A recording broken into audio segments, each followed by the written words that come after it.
Hello, everyone. I am Leanne Maciel with Poets and Quants. Welcome to our online MBA admissions event. In this session, we're joined by three very impressive alumni from a few top online MBA programs. Nicholas from Northeastern, Chinmay from UMass Isenberg, and Daniel from BU Questrom. Over the next 30 minutes or so, we're going to chat with them about their professional journeys, why they chose an online format, why they chose the program they ended up going to, what they learned, what they wish they would have known beforehand, and a lot more. For those of you who are joining us live, do feel free to put any questions down in the Q&A on the bottom of your screen, and I'll make sure that we get those addressed by our panelists.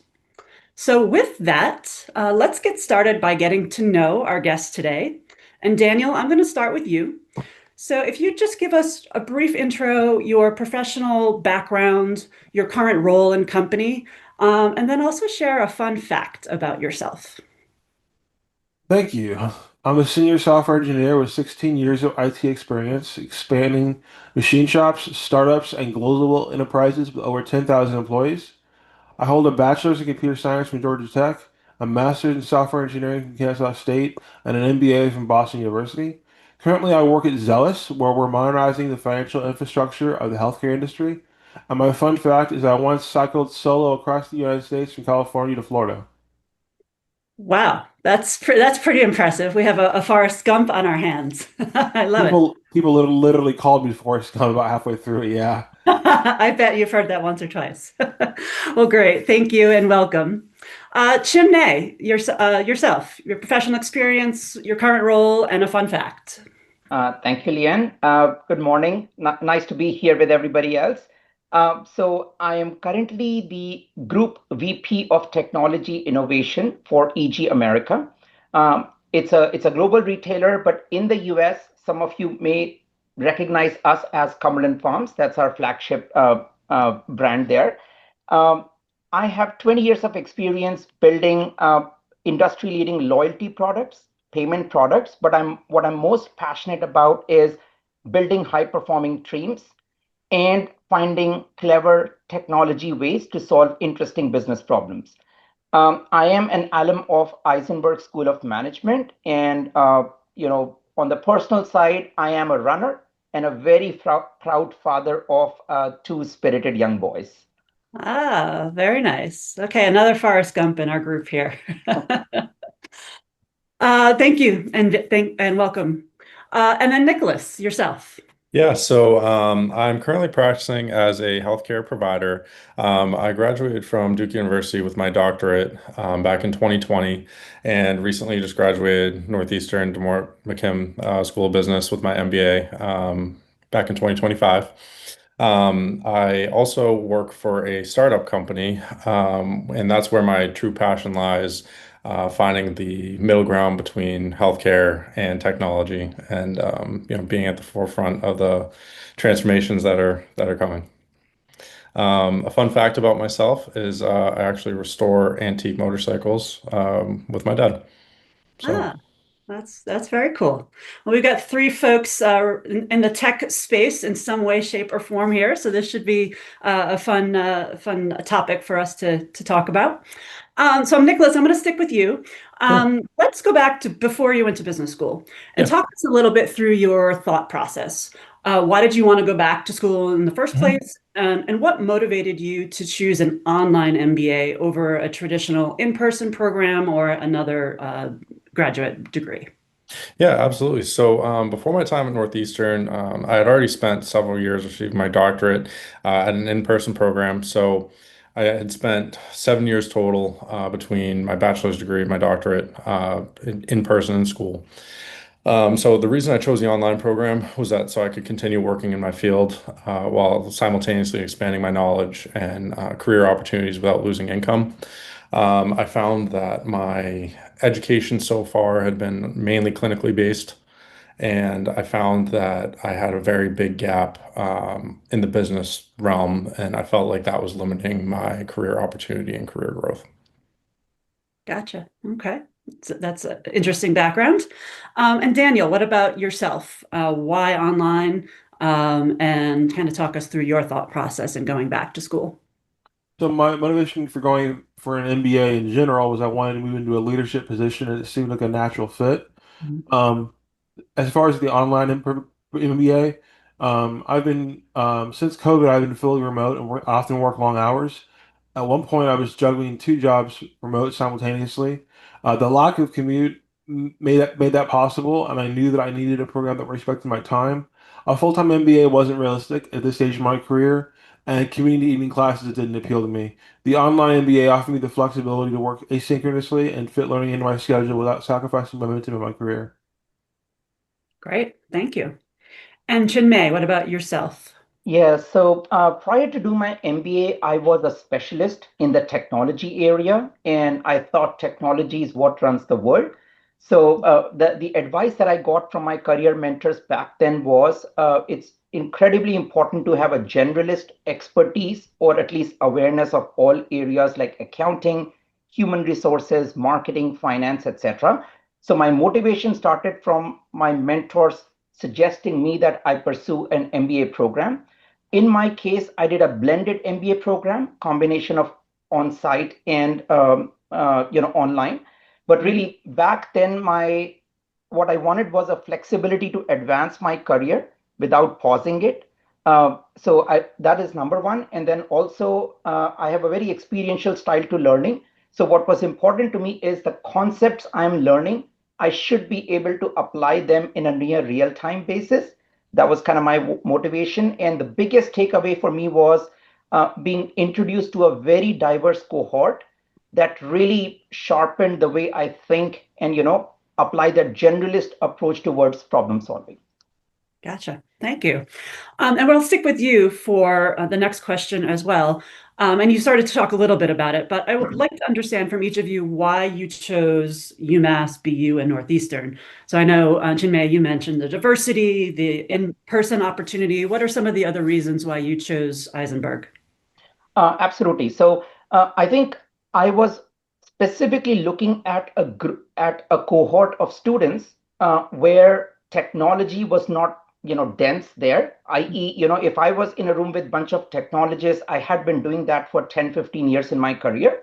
Specifically with Isenberg, or Amherst, I spent some time trying to look at the previous cohorts, what the breakdown of leaders participating in these programs were.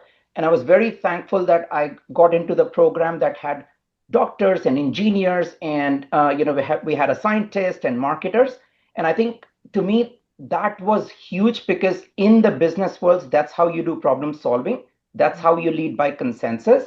So I would say that was number one. And then number two is I also wanted to practice my prioritization and time management skills, and which I think Amherst being right in our backyard enabled me to do that, right? So juggle the priorities at work. At the same time, there was about the time we were having our first kid, plus an MBA. So it was tough time, but I really think it fundamentally changed how I approach prioritization to anything that I do. Excellent. Thank you. Nicholas, what about you? Why Northeastern? So I found that Northeastern provided a top tier MBA at a really affordable price, and it had plenty of flexibility and the opportunity to choose different concentrations and electives.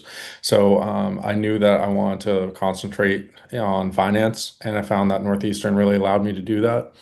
I also liked that the program was 2 years and it offered a similar amount of credit hours to in-person programs. So I knew that going into it, I had this knowledge gap and I wanted as much exposure to the material as I could possibly get. Seeing that everything I had previously was related to healthcare, I just really wanted that depth of knowledge. Great. Thank you. And Daniel, what about yourself? I chose BU's OMBA program because it's a fully online program from a highly respected university. The value was unbeatable. 25K for an MBA from a top tier institution is rare. That combination of quality, flexibility, and affordability made it an easy decision. Okay, that's great. Let's talk a little bit about the community, right? So obviously the online environment is a little bit different than attending a traditional program where you're sitting with your cohort and other students. Did you feel part of a community? How did you build relationships with your classmates virtually? Does the school enable you or provide resources to foster that? Kind of talk about that a little bit. And Nicholas, we'll start with you on this one. Yeah, so I was able to network with people from all over the country in completely different fields and industries who were also applying the same material to their current roles. So Northeastern has a lot of opportunity for group work, group assignments. They also offer a lot of really interesting opportunities in person. So there was networking events, there was just in-person social events within Boston. And then there was also some industry experiences that we could sign up for. So I know there was an opportunity to go to Maine and see the LL Bean facility and network with people that way as well. There was also all kinds of international opportunities in addition to that. Great. Okay. And what about you, Daniel? Community, were you able to kind of good sense of, networking with your classmates? How was that for you at Questrom? Yeah, it definitely felt like a community, just a distributed one. One important thing to note, for the teams that we had for our team projects, everyone was basically in the same time zone. So I did interact with people in Mexico in terms of Mexico City, but they're in Central Time, so it wasn't a big deal. We didn't have people like from Dubai or anything like that on the same team. So it was easy to be able to meet as a team to be able to do one-on-one, not one-on-one, but synchronous learning, if that makes sense. The experience reminded me of working with international colleagues in that you build rapport through collaboration, even if you're not in the same room. Many of us still stay connected on LinkedIn, and I truly value the relationships formed during group projects. They've been both personally enriching and professionally meaningful. Great.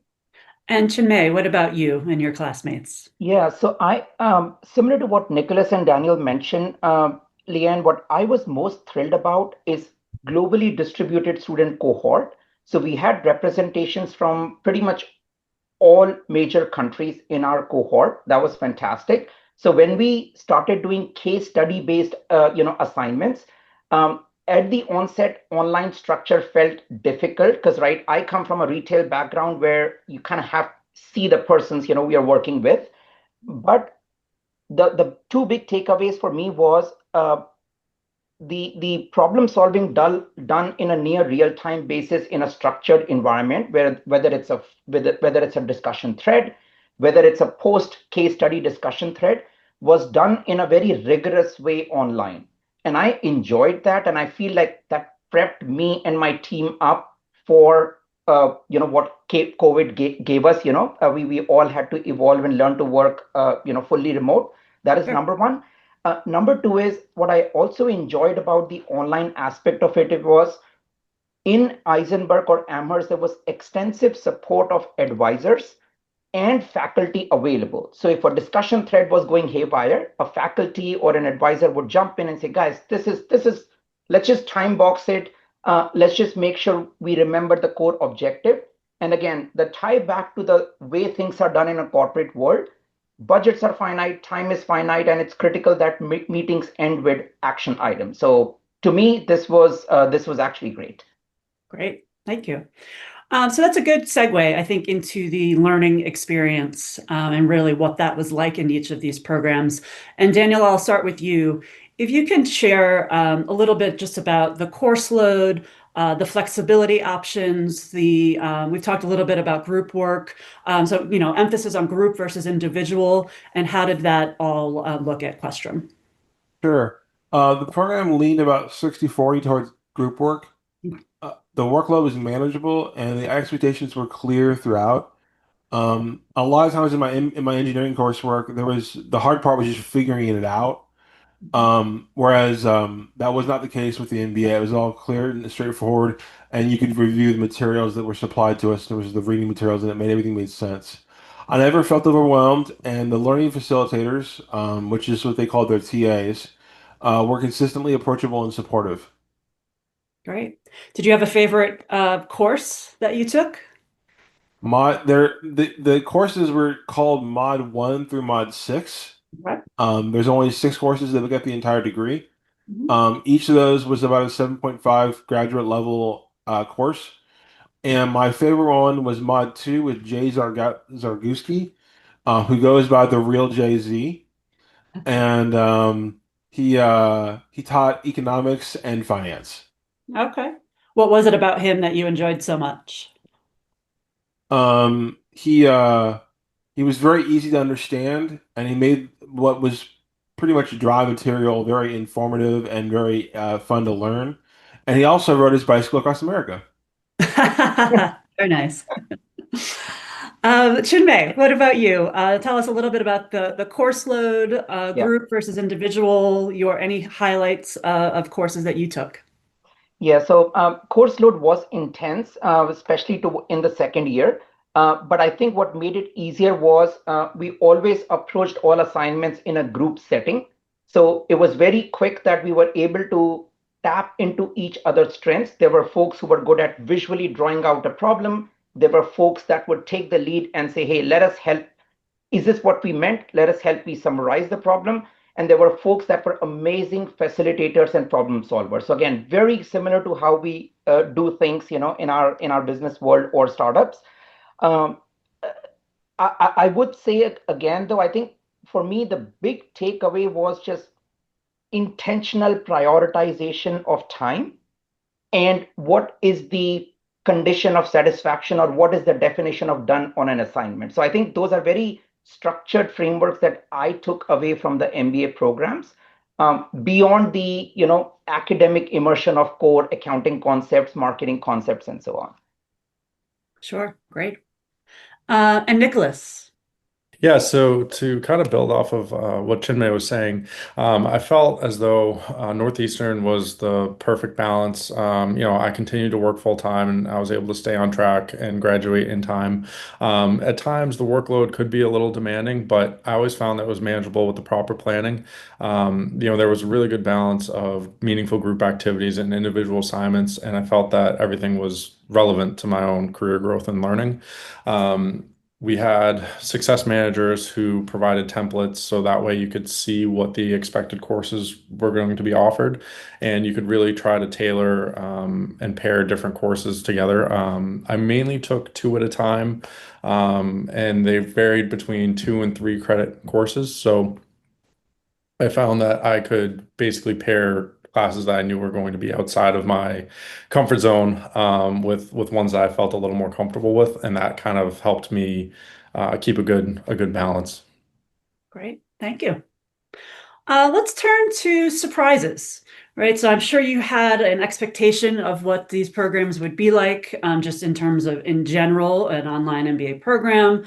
But I'd love to understand if there was something that either surprised you or you wish you would have known beforehand.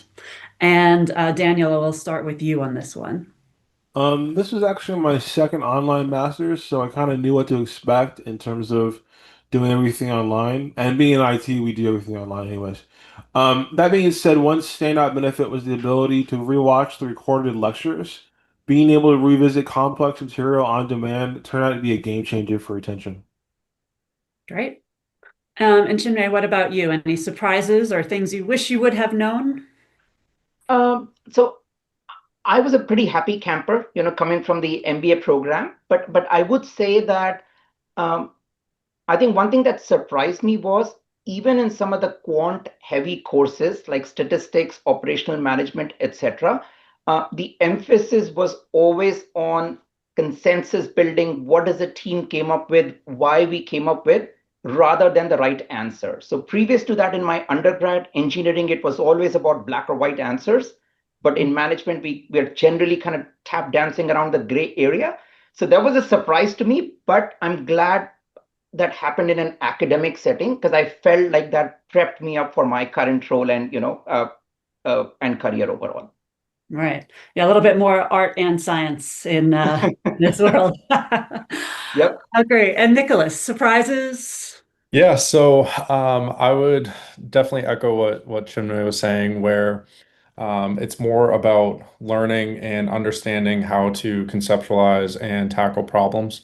Because sometimes there's more than one right answer with a lot of these things. So coming from a clinical background, I agree where it was, very black and white, and there wasn't a lot of room to make mistakes.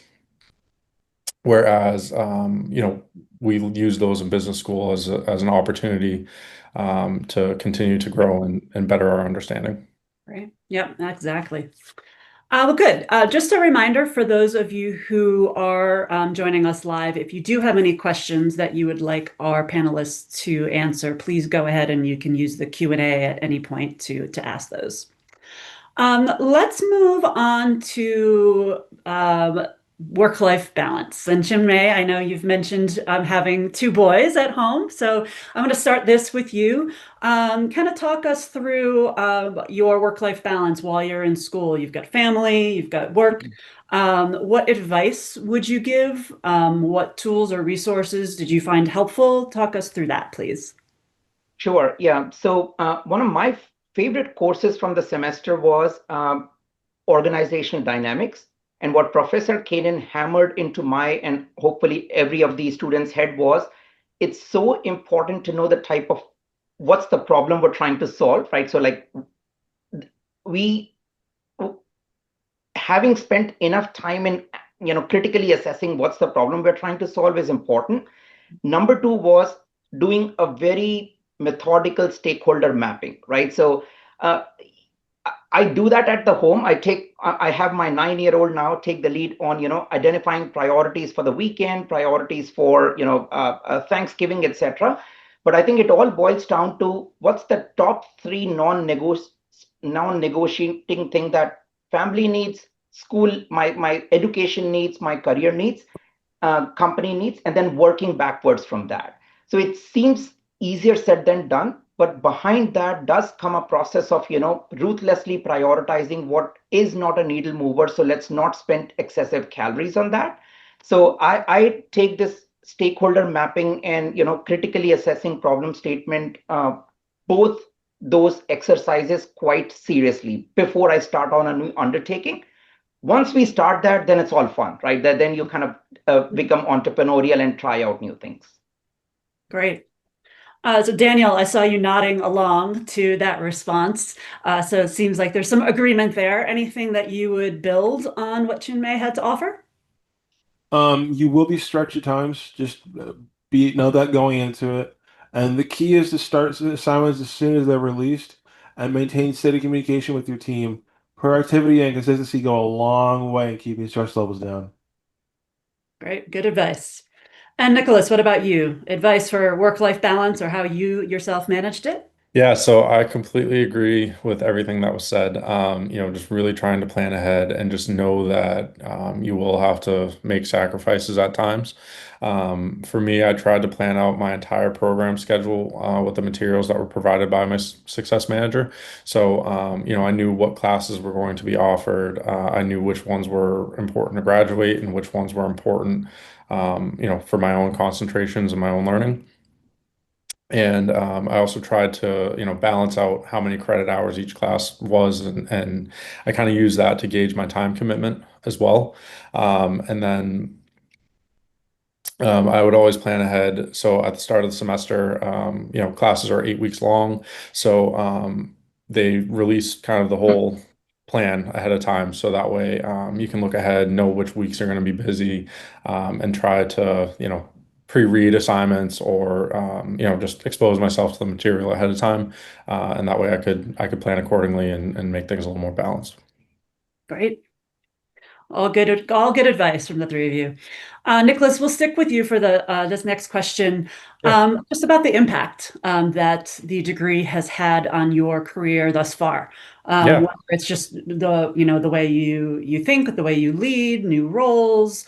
Absolutely. What would you say about the impact to date? So I think it has completely reshaped the way I think and approach problems, the way I break them down, the way I look at potential solutions. And in terms of career trajectory, I've been fortunate to have been involved with a startup company over the last couple of years, even before I started my MBA. And I've been able to expand my role within that company since graduation, take on new roles, including strategy, helping with the sales side of things, and a little bit of project management too. And I'm also looking at expanding my roles within healthcare as well. So I've been kind of approaching things from multiple angles. Great. And Daniel, what about you? The impact was immediate. I was promoted from software developer to senior software engineer. I received a raise the day after I submitted my final MBA assignment. The ROI has been phenomenal. The degree will pay for itself in about 18 months. And I'm thriving in my current role and see a long future with my employer. Oh, that's great. That's a nice the next day. That's pretty impressive. It's hard to beat that. That's right. Okay, and then Chinmay, what about you? What impact have you seen? Yeah, so similar to what Nicholas and Daniel were saying, kind of building onto that, for me, I saw my career pivot very soon after the MBA. But beyond that, I do think folks around me recognize that this generalist way of thinking where you kind of lead with empathy, you spend a lot of time trying to figure out the stakeholder problems, trying to figure out the unstated pain points in the organizations, in the customer community. I think those things go a long way. The other aspect I would say is I think the program prepared me to navigate ambiguity, complexity, and also uncertainty, which is a given in any leadership roles. So I think I highly recommend to anybody who's exploring MBA, thinking about doing MBA, that it really stretches the thinking. And if done right, if you put in sincere time and energy into coursework, networking, building relationship with the academic community, the rewards do come up in 5, 10 year increments, sometimes sooner, as we saw with Daniel. Yes, yes. Great. And then the last question for each of you, your advice. So those who are watching, they may be curious about whether a graduate degree is right for them, whether an online program is right for them, and whether maybe one of the schools that you attended is right for them. What would be your words of advice? And Daniel, I will start with you on this one. Um, I I did an enormous amount of research, and my take on looking back on it would be look for a good fit and just go for it. There's going to be pluses and minuses for everything in life, and that's the way it is. My MBA journey was overwhelmingly positive. I gained knowledge, I built lasting relationships, and walked away with a new title and a higher salary. It's an investment that pays dividends in every sense. Great. Find the good fit and go for it. I like that. Chinmay, what about you? Sorry, repeat the question again, Leanne. Sure. Your biggest piece of advice, if someone's considering an online program or potentially Isenberg, what would you tell them? Absolutely. So I would say that probably over analysis may not be needed, right? If you feel like you should, you can, based on what we heard in this session today, if you want to become a generalist, if you want to sharpen your critical thinking skills, problem solving skills in a finite amount of time, a year, 2 years, 3 years, etc. MBA program is great, but also I don't think it's needed to invest in 3, 4 months of time trying to find the best school for your needs. Online, in person has their own pros and cons.